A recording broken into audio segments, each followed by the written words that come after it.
Welcome to Jameson's Repair Shop. Good to have you back. In the cab of the old truck, 79 Ford. Yesterday, turn signal stopped working on me. No big deal. I know it's the flasher, so I got a new flasher for it.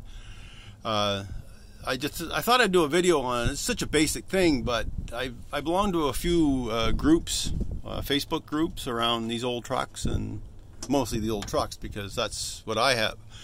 And you'll probably see the same thing in other groups regarding other vehicles.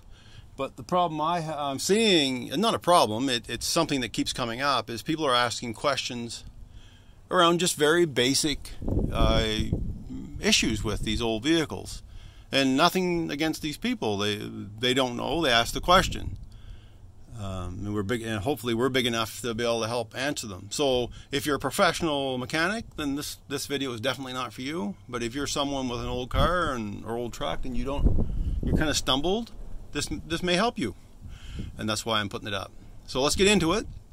So like I say, I know what's wrong with it. It's the flasher. I'm going to tell you right up front. So what it is, when the flasher goes, the light, nothing works. But how do you know it's the flasher and not the actual turn signal or the turn signal lever? Because there is a whole mechanism in there that's all tied to it. So this is what I'm going to do with this little jumper wire here. So a little piece of jumper wire, and this is a 2-prong. I'll get up in there, and this is a 2-prong flasher. Hopefully you can see this up in there. Let me get up in where I can see it. There's this blue plug right here. So what I do, if you want to get your turn signals going right away, take the flasher out and jumper the wires over, and that'll give you this little jumper with 2 spades. That'll give you your lights back, and you can run it manually up on the column until you get a flasher. But what else you can do while that's in there, you turn your ignition on, and you can also test whether there's a problem with your switch in there. So if you turn the key on, and I'll switch it back and forth, try to get both there, you'll hear it, or you'll see it. So that's so that one on, that's the right turn signal. So you see it's working every time, no issue. It's coming on every time, so you are getting those lights indicator out to the public. They can see what you're doing. So you just keep doing that with this jumper until you get your flasher. But it also tells you that side of that turn signal switch is working properly, and same as over here. So your left turn, down you go. So it's all working properly. So you don't really have to take the wheel apart and mess with that stuff. So what you want to do, if you have it, that's a very simple, most basic way of checking the circuit. And I'll get up under here again if I can. All right, there's our jumper.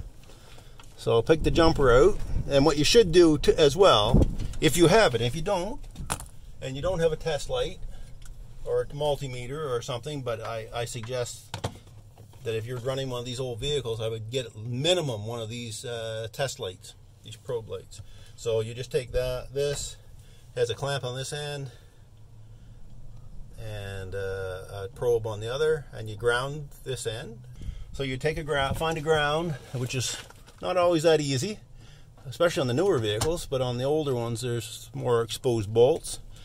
So then you get up in here, so you're going to test to make sure you have 12 volts on your circuit, see? So there's 12 volts on that circuit right there. So you know you have power going to the relay. So the relay is just a load sensitive device. The resistance causes the relay to flash on and off. That's a very high level view of what it is. So you have power on one side, and then the relay goes in the circuit. Circuit starts drawing power. It starts flashing the mechanism inside the relay. That's, again, it's more complicated than that, but that's the gist of it. So that's that. So let's put the new relay in. And without the relay in, let's go back up here. I'll just show you what it's like without the jumper and without the relay. And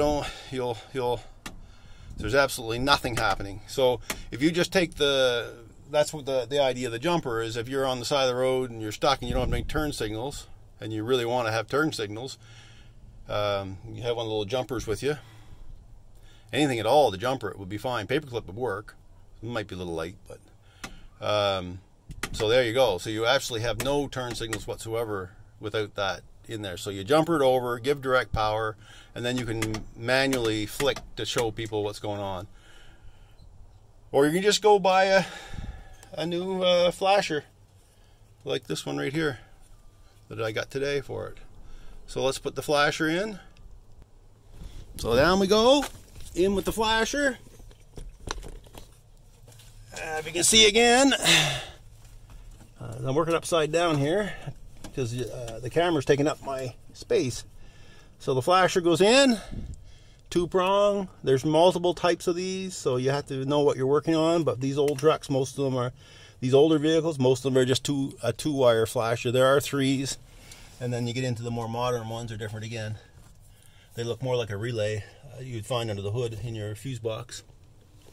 Anyway, that's pretty much it. So we get back up here, ignition key is on, and then we have nice running turn signals again. All right, another one you might run into with turn signals, and this applies to even new vehicles, as far as I know, that you'll be cruising along and everything's working good. You've got turn signals both sides working good, and then wow, all of a sudden you go to the right, and wow, it lights up solid, and there's no flash, there's no click, you don't hear anything, you don't see anything, it's just a solid light. Well, more than likely you have a burnt out turn signal bulb, and that's a good diagnostic. Tells you that you have a bulb burnt out, so you should go check it. What happens there is, because these relays, I call them, you'll often hear me call it a relay, but it's actually a turn signal relay, or also known as a flasher, clicker, whatever.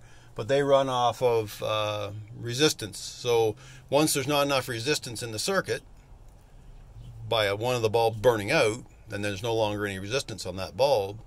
The other bulb can't produce enough resistance, and then it'll just go solid. Now that's still flashing, but you would see it's just a solid light, and you need to replace a bulb. So that's not a flasher, clicker, turn signal relay issue. That's a light bulb issue, turn signal light bulb issue. Okay, that's it. Easy peasy. I hope it helped out somebody starting out, not familiar with these systems. And get yourself one of these test lights. Excellent. Better yet, go get yourself a multimeter, because you'll need that eventually too. Anyway, that's it for now. Thanks a lot for watching.